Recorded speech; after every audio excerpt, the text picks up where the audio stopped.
too messy, the magic is sweet. Like Mbappe or Pele, the speed on their feet. With the grace of Zidane, we command every land. Like Ronaldo, we stand with the trophy in hand. Hear the sound underground, see the world spinning round.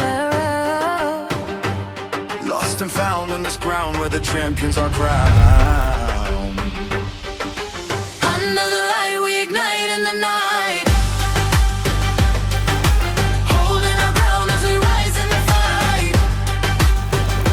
Chasing the dream and we beam with the team. Living the scheme of a globalized team. One final spark in the dark, leave a mark. Steer the whole ship like a ghost in the ark. See the flight, see the might in the sight of the bright. Keep it tight, do it right in the day or the night. Bend like Beckham, we check them, we rise to the state. Like Neymar or Cruyff, we are unlocking the gate. With the drive of Maradona, light in the zone. Every star on the pitch is reclaiming the throne. We share the same name, we burn in the flame. We tame all the shame, we master